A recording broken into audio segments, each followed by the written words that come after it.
এবার নতুন রূপে দর্শকদের চমকে দিলেন নোরা ফাতেহি। বলিউডের item song queen Nora Fatehi আবারও নতুন রূপে চমকে দিলেন দর্শকদের। এবার তাকে দেখা গেল আন্তর্জাতিক ফিউশন গান ও মামা তেতেমাতে। 9 আগস্ট ইউটিউবে প্রকাশ পেয়েছে এই মিউজিক ভিডিওটি, যা এরই মধ্যে আলোচনার কেন্দ্রে। 3 দিনে গানটির ভিউ হয়েছে প্রায় 10 মিলিয়ন, আর লাইক পড়েছে 2,50,000-এর বেশি, কমেন্ট হয়েছে 13,000-এর বেশি।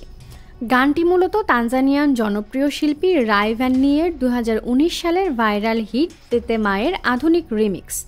নতুন সংস্করণে যুক্ত হয়েছে বলিউডের গায়িকা শ্রেয়া ঘোষাল, সঙ্গীত পরিচালক বিশাল মিশ্র এবং নৃত্যশিল্পী অভিনেত্রী নোরা ফাতেহি।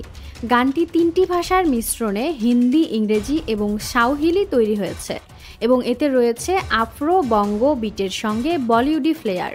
নোরা ফাতেহি এই মিউজিক ভিডিওতে শুধু পারফর্মই করেননি, গানটির লেখাতেও অবদান রেখেছেন। এ প্রসঙ্গে তিনি জানান, আমি চেয়েছি এমন কিছু করতে যা ভারতীয় সঙ্গীত ও আফ্রিকান বিটের মধ্যে সেতু বন্ধন গড়ে তুলবে।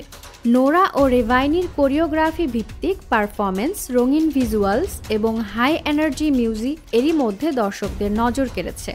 গানটির ভিডিও নির্মাণ করেছেন দ্য প্লাগস ইউরোপ এবং এটি প্রযোজনা করেছে টি সিরিজ। এই গানে শ্রেয়া ঘোষালের অংশগ্রহণ ছিল বিশেষ আকর্ষণ। তার মেলোডিক টোন গানটিকে এক অন্য মাত্রা দিয়েছে।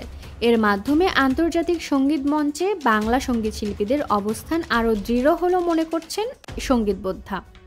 ও মামা তেতেমা এখন শুধু একটি গান নয়, বরং আন্তর্জাতিক সংস্কৃতির মেলবন্ধনের একটি দুর্দান্ত উদাহরণ। ভিউয়ার্স, আপনি কি গানটি দেখে ফেলেছেন? দেখে থাকলে আপনার কেমন লেগেছে জানাবেন আমাদের কমেন্ট সেকশনে। বিনোদনের সকল নিউজ আপডেট পেতে আমাদের চ্যানেলটিতেই চোখ রাখুন।